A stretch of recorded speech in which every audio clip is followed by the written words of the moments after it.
Hi, I'm Dr. Moore, and I want to welcome you to our Wednesday night brain optimization seminar.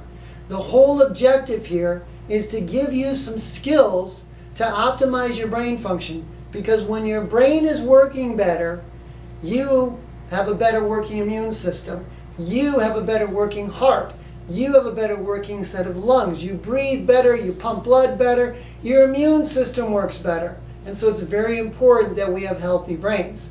So one way to test the cerebellum of the brain is to do what's called the index to thumb crease test. And it's this little crease in your thumb here, that little crease, and you spread your fingers out and you get the tip of your index finger to that crease. And just put your hands where you can't see them, and you do that over and over again and at a pretty good pace. Doing it slow isn't going to do it, just nice and relaxed. And what you're looking for is, are you hitting that crease? Are you hitting high? Are you hitting low? That will tell you, that's called dysmetria, also known as ataxia, of your cerebellum. There's another test called pinky to nose test. You put your hands out in front of you. This is your pinky. You close your eyes and you touch your pinky to your nose. If you feel your arm go up, or your arm go down like that, or your arm kind of shakes or slows down before it gets there, that's a cerebellum problem. If you miss your nose, you don't know where your nose is, you poke your eye, that's a parietal lobe problem. Right? If you are shaking, your head shakes, that's part of the cerebellum. And so that shows you that there's brain dysfunction. You should be able to hit the tip of your nose every single time. This is not the tip of your nose. If you have to do this, that's off. And then another test is very simple. Stand still. Now when you do this, I suggest that you have a counter or something by you, something strong. Put your fingers on it very lightly and then close your eyes. And if you wobble, that's not good. You should be able to stand just like this without wobbling. Now if you close your eyes and you got your hand on the counter and you go like this to your right, that's a right cerebellar dysfunction. If you go to the left, that's a left cerebellar dysfunction. And your cerebellum is a big coordinator of everything in your brain. And so we want the brain coordinating very good. So those are some tests that you can do throughout the day. I want to advise you that the stand and close your eyes test, make sure that you're not going to fall down and hurt yourself. All right, so how do we take care of these? What can we do to improve this? Well, if we do the finger test, the index to thumb test, and we find out that my right hand is missing, I can take my right hand and do something called nonlinear complex motion. And this is going to stimulate the cerebellum and the frontal lobe and the parietal lobe. If you spell a word, you're going to spell a word all capital letters with your whole arm. You should use this arm because you can see better. Your whole arm. If you have a shoulder problem, stay low.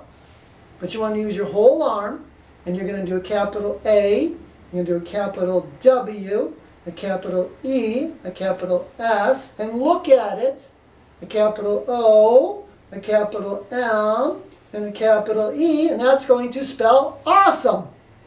Now if you want to combine your frontal lobe with the cerebellum and the parietal lobe, spell awesome backwards. That's a great exercise. So you can hit 3 areas of your brain. And if you don't really know which side to do, you can do both.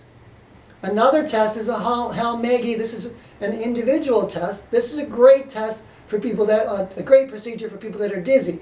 You take your finger and you stick it out in front of your thumb up, right in front of your face, and you look at your thumbnail, and you keep your eyes on your thumbnail, and you tilt your head down comfortably.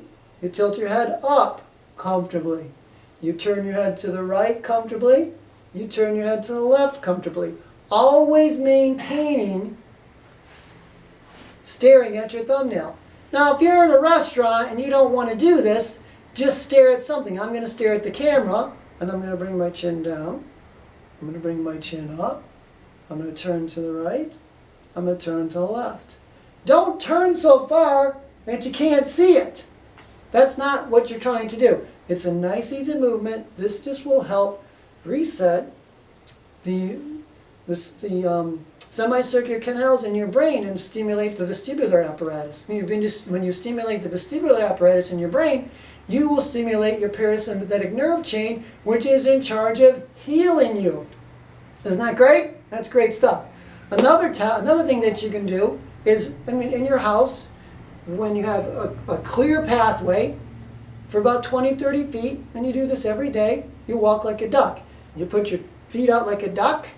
Let me move back here so you can see me better. You put your feet out like a duck. Now, you don't have to go very far. If you just turn them out a little bit, this isn't to see how far your knees can twist or your hips can twist. And you put your palms down. In the office, we call it duck down. And you walk like this. And you keep your feet up. And you'll know that you need to do this because if you have a problem in your brain, and it's this part of your brain, if I just grab the portion of your brain, it's that part, you'll notice that you're looking at the ground. You feel all unstable. Or as you walk, one foot turns in. So you got to practice this. And you don't practice this fast, you practice this slow. The opposite of the duck walk is the pigeon walk. With your palms up. Pigeon palms, duck down. Pigeon walk again. Walk like a pigeon. And it should be smooth. You should be able to walk like a pigeon, go right into a duck, back into a pigeon. That's how smooth it should be. And the last thing you can do is something called asymmetric tonic reflex. This is a very difficult one. That's why you may have to watch this video a couple of times. You are going to start, you're going to be seated. You're going to put your left leg over your right leg. You're going to put your left arm over your right arm. And we're going to try to do this symmetrically, so you'll hear me go click, click, click. So you will start out just like this, kind of hugging yourself. And what you want to do is we want to unwind and wind it back up. So we're going to first start out. We're going to click, turn our head to the right. Open up turn your head to the left. Open up your left arm, open up your left leg. Turn your head to the right. Open up your right arm, open up your right leg. So it's always turn your head to the side, you're opening or closing, head, arm, leg. So let's start over. We turn to the left, open up the left, open up the left leg. Turn to the right, open up the right arm, open up the left leg. Now we're going to close it up. So we're going to turn our head to the left, close the left arm, close the left leg, turn our head to the right, close the right arm, close the right leg. And you'll notice that you are exactly the opposite of what you started. So you're halfway through. So you're going to keep your head turned to the right because you want to open up this right arm. Open up the right arm, open up the right leg. Turn your head to the left, open up the left arm, open up the left leg. Turn your head to the right, close the right arm, close the right leg. Turn your head to the left, close the left arm, close the left leg. And now you're back to square one. Do this a couple times a day, and it should look like this. So, you might notice that we recut the video because I got interrupted, so I'm going to show you what it should look like. It should look like very simple. Here's the neutral position. Turn your head to the left, open up the left, open up the left. Turn your head to the right, open up the right, open up the right. Turn your head to the left, close the left, close the left. Turn your head to the right, close the right, close the right. Stay here. Keep your head to the right, open up the right, open up the right. Turn your head to the left, open up the left, open up the left. Turn your head to the right, close the right, close the right. Turn your head to the left, close the left, close the left. There you go.